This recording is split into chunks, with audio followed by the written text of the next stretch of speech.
Bobi, you failed to unseat President Museveni in January. You have been placed under house arrest. Your supporters have been detained, beaten, or worse. Your life has been threatened.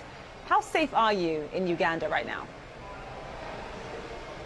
Well, first of all, I would thank you for the opportunity to speak to the world. We did not just fail to unseat General Museveni, but like he has been doing over the years, he rigged the election, switched off the internet, and like you put it, put me under house arrest, arrested, tortured, and murdered hundreds, if not thousands, of Ugandans.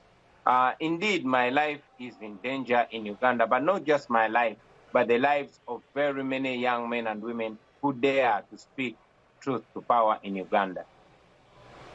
So for people watching this program who might not know that much about what's happening in Uganda, what do you want the world to know about the state of human rights and the state of freedom of speech in Uganda, especially for people who dare to speak out against Museveni? Well, I would want the world to know that Uganda is a country of 45 million people, 85 of which is under the age of 35. A country that has been under the firm military grip of General Yoweri Museveni for the last 35 years. Every 5 years, elections have been organized. However, they have all turned out to be fraudulent elections, including the most recent election where the internet was completely switched off. I, the biggest contender, was put under house arrest. My entire campaign team arrested and kept under illegal detention for half a year. Many were killed and others are still missing.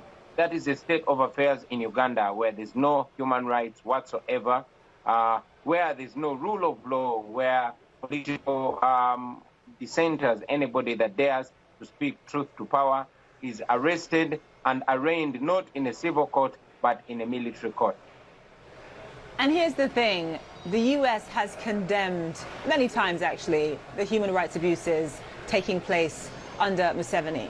However, at the same time, the US continues to support Museveni through billions of dollars in aid. It's not just the US, it's also US-backed institutions as well. What do you make of that?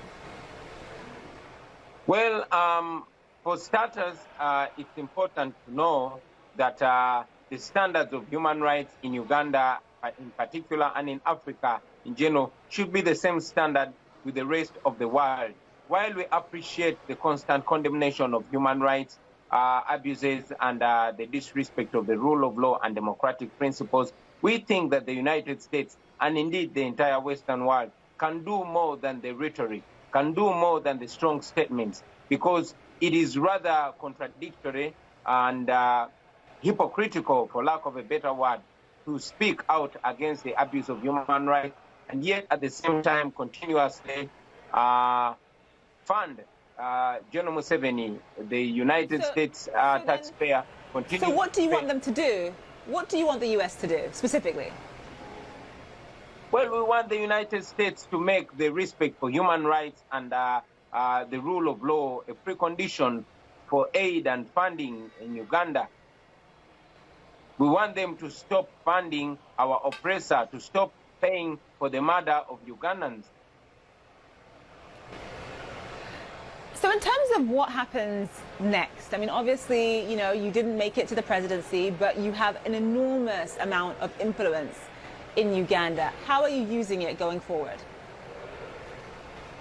Well, like I've been mentioning, that the entire agenda is not just for me to become president, but to see freedom, to see change, and to see respect for human rights, to see that the lives of the people of Uganda and the people of Africa have the same regard and the same dignity like the rest of the world. We stood for the election, and indeed we won it, although General Museveni, using the military and other institutions of state, declared himself president. We are now taking our front to the international fronts. We want to call out the funders, the international community, to stop funding for the homegrown terror of General Museveni, to stop paying for the murder of innocent men and women in Uganda. And we want the international community, and in particular the American taxpayer, to know that it is their taxpayers' dollars that is paying for the abuse of human rights in Uganda, and we know that that can stop. We want the world to know that Africa does not need dictators, and we want the United States and the entire development community to know that they do not need dictators in Africa to further their interests. The interests of the United States can well be furthered with a free Uganda, with human rights observed in Uganda and in Africa at large. So from the US's perspective, they will tell you that they don't just simply write Museveni a blank check. They don't just give out a blank check to Uganda. The money they spend, the billions of dollars they give to Uganda every year, actually goes towards lifting ordinary Ugandan citizens out of poverty, many of whom are young people, including your supporters. What do you say to that? Well, I would say that there is there's a certain rosy picture that is painted for the international community about Uganda. And here I am speaking for the millions of Ugandans on ground.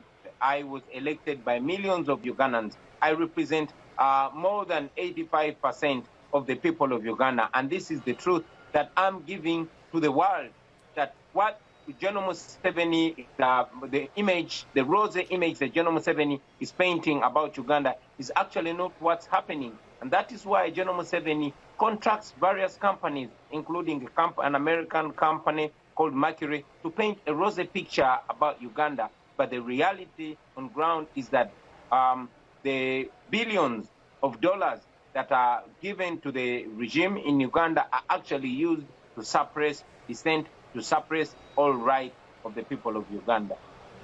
And final question, there are several, at least a handful of African leaders that have been in power since before you and I were born. You and I are both roughly around the same age.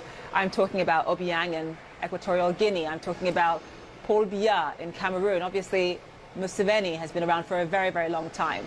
Given all of that, are you hopeful about the state of democracy in Africa? Well, hope is the last thing that I want to lose.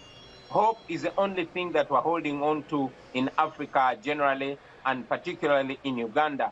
We know that the international community has been rubbing shoulders with dictators, which is a very bad image, which is hypocritical, which should change.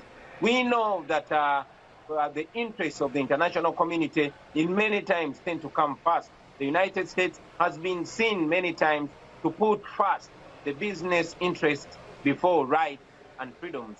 And we call upon them once more to remind them that their interests can be furthered in a democratic Africa, in an Africa that respects human rights.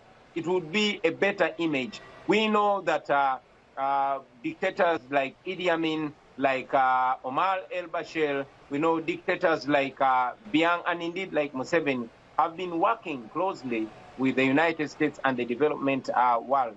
But we know that they can do better because we are also human beings, and we want our human rights to be gauged on the same standards like the rest of the world. Bobi Wine, thank you so much for being on the program.